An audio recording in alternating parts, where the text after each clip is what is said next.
অন্ধ বলেছি, চোখে পরপুরুষ দেখে নেই। ল্যাংড়া বলেছি, বাউন্ডারির বাইরে যাই নেই। এগুলো ছিল আমার রূপক কথা। তোমাকে প্রশ্ন করেছি খোদা বিরতার কারণে, আল্লাযীনা আমানু ওয়া কানু ইয়াত্তাকুন।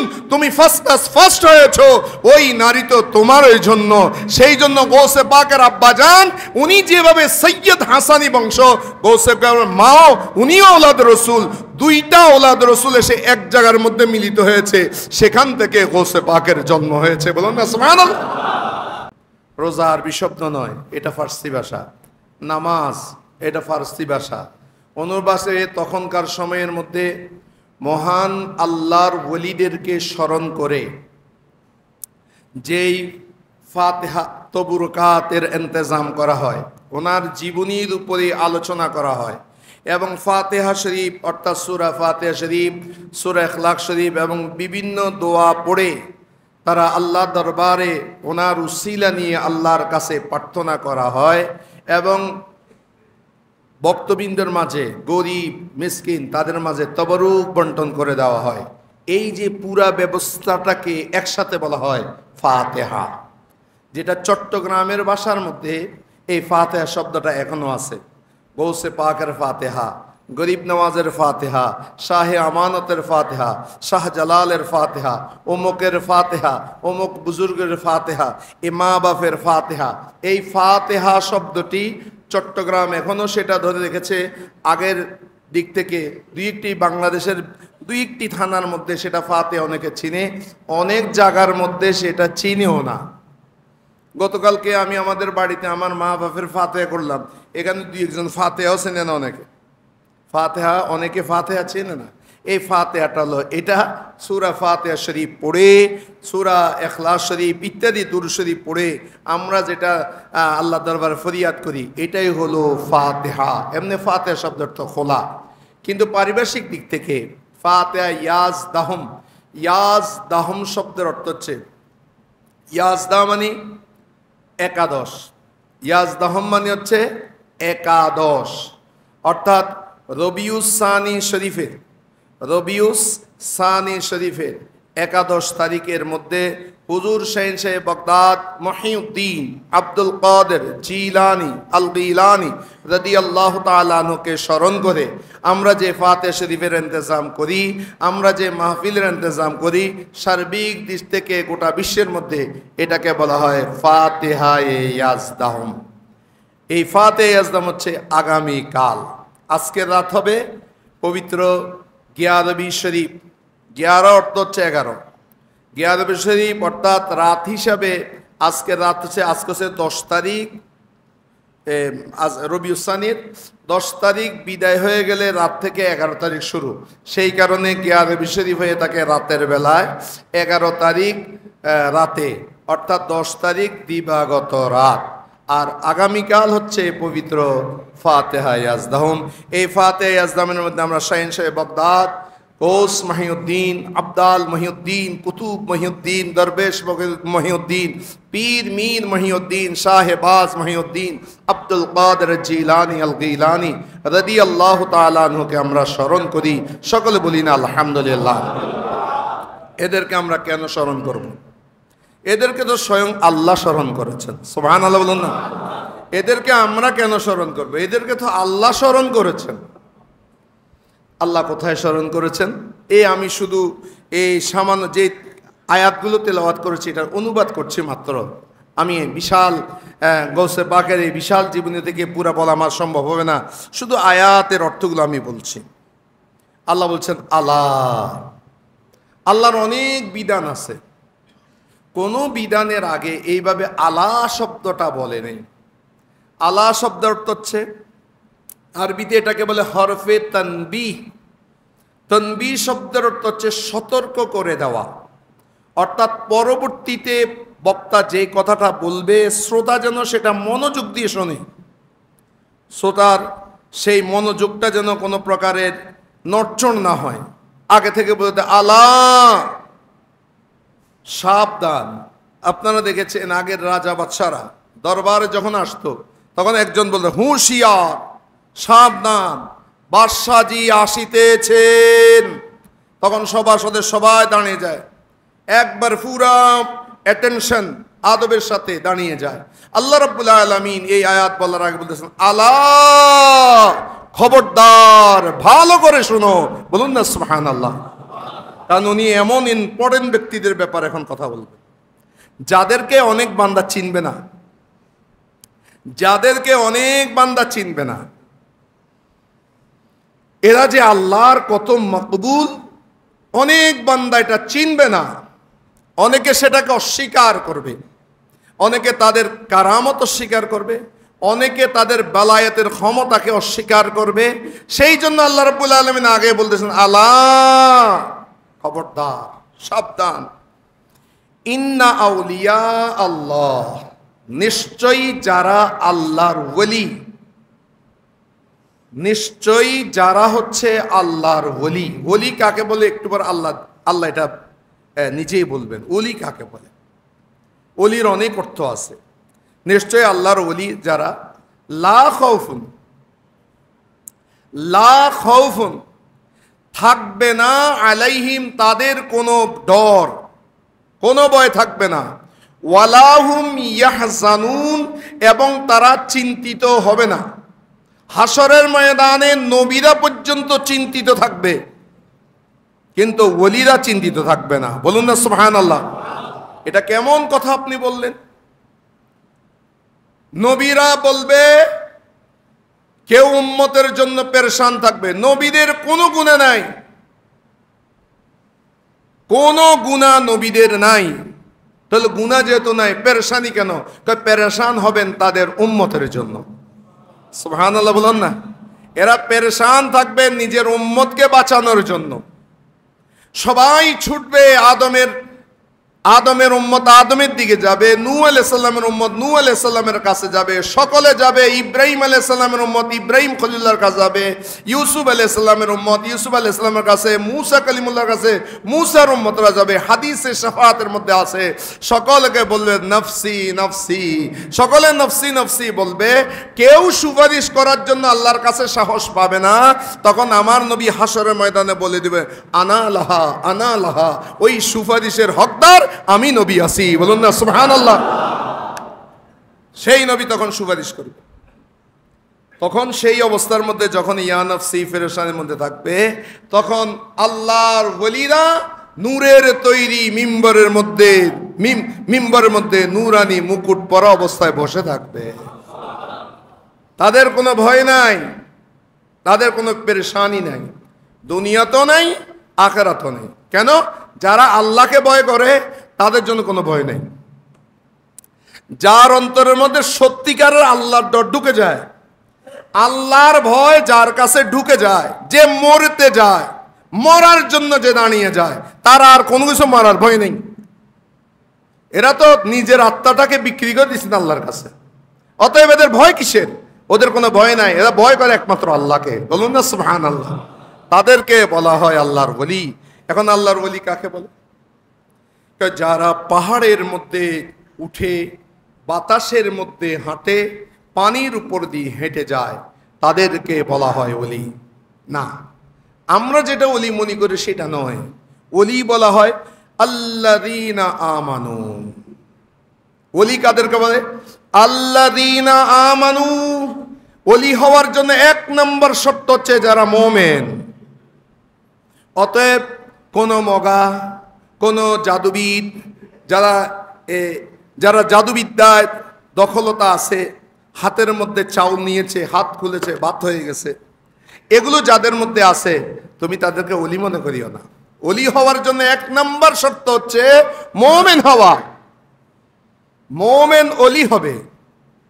ওলি হতে পারে মুমিনরা। ওলি কাকে বলে? ওলি যিনি বান্দাদেরকে সাহায্য করতে পারেন, খোদাই ক্ষমতা বলে, তাকে ওলি বলে।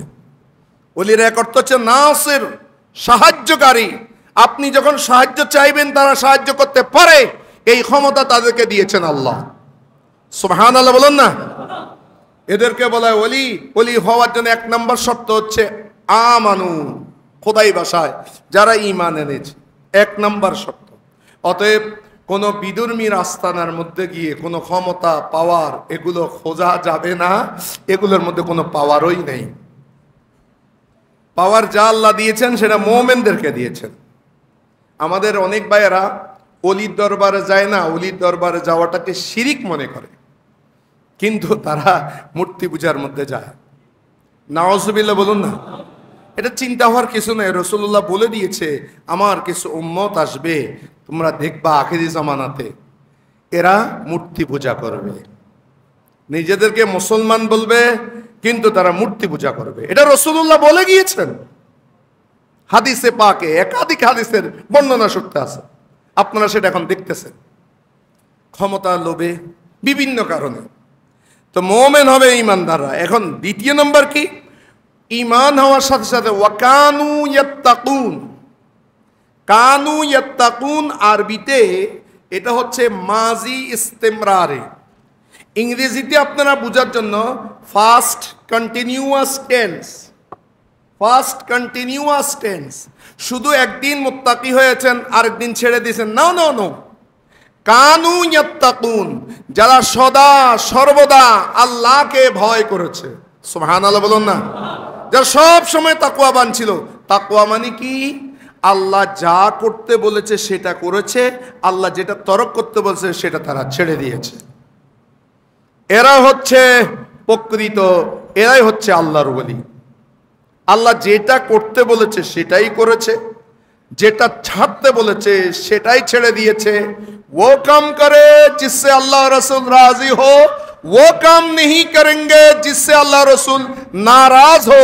এই জিনিসটা যারা করেছে তারাই হচ্ছে আল্লাহর ওলি। সুবহানাল্লাহ বলুন না। এটা মুখে নয়, এটা কর্মী।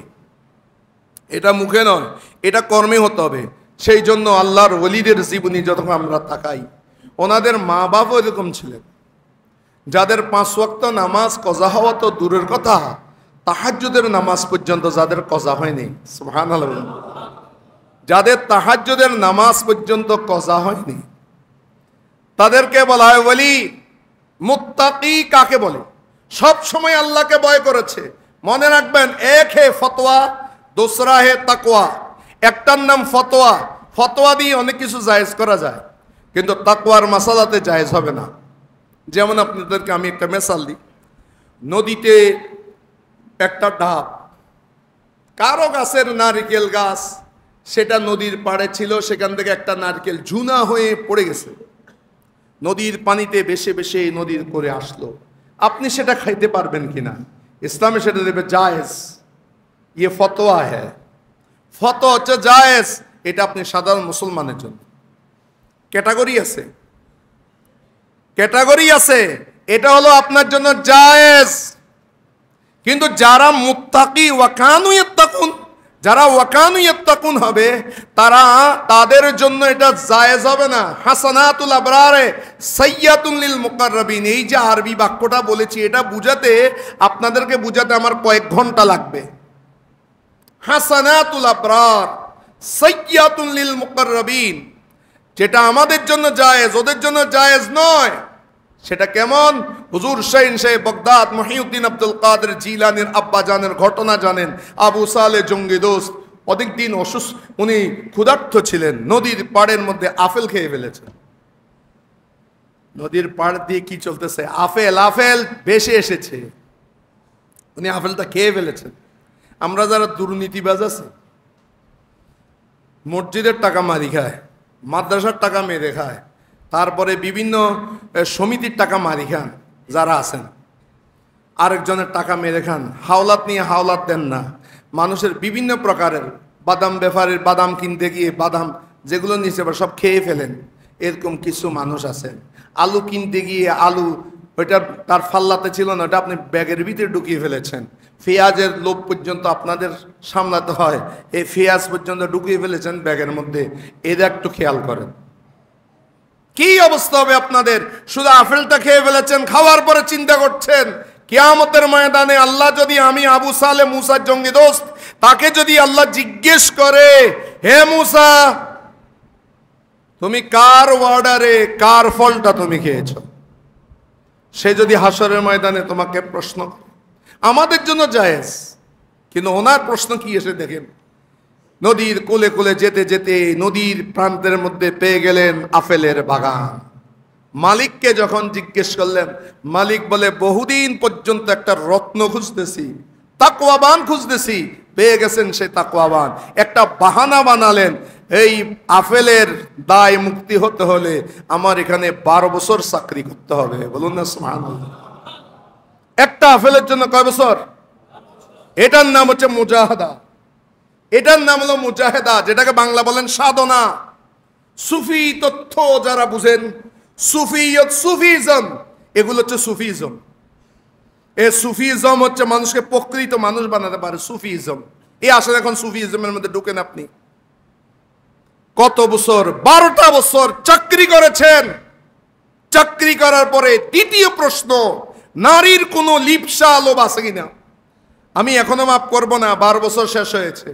একটা আমার মেয়ে আছে, কালো, আদা, কুৎসিত, দেখতে সুন্দর নয়, তাকে শাদী করতে হবে। দুনিয়ার ক্ষণিকের জীবনের জন্য কালোটা শাদী করে নিলাম, আল্লাহর কাছে তো রেহাই পাবো। ফল খেয়েছে মাত্র একটা, রাজি হয়ে গেলেন। বাসর রাতে ঘর থেকে আবার ফিরে চলে আসলেন, আস্তাগফিরুল্লাহ পড়ে পড়ে। এত সুন্দরী রমণী তো আমার সাথে কথা ছিল না। পিছনে আসলেন হযরত আব্দুল্লাহ সৌমাই রাহমাতুল্লাহ আলাইহি, গৌসে পাকের নানা। তুমি আসছো কেন? কয় আমি তো ভুল জায়গায় চলে গিয়েছি। কয় তুমি ভুল জায়গায় যাওনি, তুমি সঠিক জায়গার মধ্যে গিয়েছো। বলুন না সুবহানাল্লাহ। অন্ধ বলেছি, চোখে পরপুরুষ দেখে নেই। ল্যাংড়া বলেছি, বাইরের বাউন্ডারির বাইরে যাই নেই। এগুলো ছিল আমার রূপক কথা। তোমাকে প্রশ্ন করেছি খোদা বিরতার কারণে, আল্লাযীনা আমানু ওয়া কানু ইয়াত্তাকুন। তুমি ফার্স্ট হয়েছো, ওই নারী তো তোমার জন্য। সেই জন্য গৌসে পাকের আব্বাজান, উনি যেভাবে সৈয়দ হাসানি বংশ, গৌসে পাকের মাও উনিও ওলাদ রসুল। দুইটা ওলাদ রসুল এসে এক জায়গার মধ্যে মিলিত হয়েছে, সেখান থেকে গৌসে পাকের জন্ম হয়েছে। বলুন না সুবহানাল্লাহ। কেমন ছেলে এসেছেন, ছেলেটা কেমন মুত্তাকি দেখেন। এবার মা বাপ যেমন মুত্তাকি, মা যেমন মুত্তাকি, বাপও মুত্তাকি। আল্লাযীনা আমানু ওয়া কানু ইয়াত্তাকুন। খেয়াল করেন, ছেলেদের উপরে কি শরীর বিধান আসে? বিধান আসে না, কিন্তু গৌসে পাক আমাদেরকে শিক্ষা দিয়েছেন। জন্ম হওয়ার পরে রমজানের প্রথম দিন ছিল। মানুষ তখনকার যান্ত্রিক বিষয় দিয়ে চাঁদ নিরূপণ করতে পারেনি। তখন এক বুজুর্গ ব্যক্তি বলেছেন, আগামীকাল কি রোজা হবে কি হবে না? আকাশ তো মেঘাচ্ছন্ন। আবু সালেহ জঙ্গি দোস্ত, ওই আল্লাহর ওলির ঘরে যাও, একজন ছেলে জন্মগ্রহণ করেছে, সে যদি দিনের বেলায় কিছু আহার করে, বুঝবা যে চাঁদ উঠেনি, এর পরের দিন থেকে রোজা শুরু হবে। আর যদি সে মুখে স্টপ করে ফেলে, বুঝবা যে চাঁদ উঠে গিয়েছে। গৌসে পাকের আম্মা জান দিনের নিজের স্তন মোবারকটা ছেলের মুখের মধ্যে দিচ্ছেন, কিন্তু ছেলে বারবার মুখ ফিরিয়ে নিচ্ছে, বারবার মুখ ফিরিয়ে নিচ্ছে। যখন মাগরিবের সময় হয়েছে, আজান দিয়েছে, এবার গৌসে পাক দুধ পান শুরু করে দিয়েছে। একদিন নয়, 2 দিন নয়, গোটা মাস গৌসে পাক এইভাবে তিনি রোজা রেখেছেন। একটি মাস বুঝিয়ে দিলেন, তোমরা বয়স্ক হওয়ার পরে কিভাবে রোজা ছেড়ে দাও, আমি গৌসে পাকের দিকে তাকাও। তোমরা যদি আমাকে মোহাব্বত করো, আমাকে ভালোবাসো, তাই দেখো আমি শিশুকাল থেকে আল্লাহকে ভয় করে আসতেছি। गौसे आजम मुत्तकी हर आन में छोड़ा माँ का दूध भी रमजान में। बोलून ना सुभान अल्लाह। अल्लादीना आमानू व कानू यत्ताकून, যারা সব সময় তাকওয়া পালন করত। গৌসে পাক তো মার পেটে বসেও তাকওয়া অর্জন করেছেন। সুবহানাল্লাহ বিহামদি ওয়ালাহুম লাহুমুল বুশরা। এই সমস্ত ব্যক্তিবর্গ তাদের জন্য রয়েছে বুশরা, তাদের জন্য শুভ সংবাদ রয়েছে। এই শুভ সংবাদ দিচ্ছেন আল্লাহ। কে দিচ্ছেন? আল্লাহর ওলিদেরকে শুভ সংবাদ দিচ্ছেন কে? আপনি না। সেই জন্য আল্লাহর ওলিরা দুনিয়াবি ক্ষমতার মধ্যে চলে না। আল্লাহর ওলিদের ক্ষমতা চলে আল্লাহ প্রদত্ত ক্ষমতায়। বলুন না সুবহানাল্লাহ। সেটাকে বলা বেলায়েত। ওই ক্ষমতাটার নাম হচ্ছে বিলায়েত। বেলায়েত মানে ক্ষমতা। সেই ক্ষমতা আল্লাহর পক্ষ থেকে আসে, সেটা আল্লাহর ওলিদেরকে আল্লাহ দিয়ে থাকেন। সেই জন্য কোনো বড় ওলি কোন রাষ্ট্রপ্রধান হওয়ার কোনোদিন বাসনা দেখে নেই, বরং রাষ্ট্রপ্রধানরা এসে গৌসে পাকের দরবারের মুহতাজ। তিনি সেই গৌসে পাক। আব্দুল কাদের জিলানী লাহুমুল বুশরা ফিল হায়াতিদ দুনিয়া ওয়া ফিল আখিরাহ, দুনিয়ার জীবনেও তাদের শুভ সংবাদ আছে, আখিরাতের জীবনেও শুভ সংবাদ, জান্নাত তাদের জন্য অবধারিত আছে।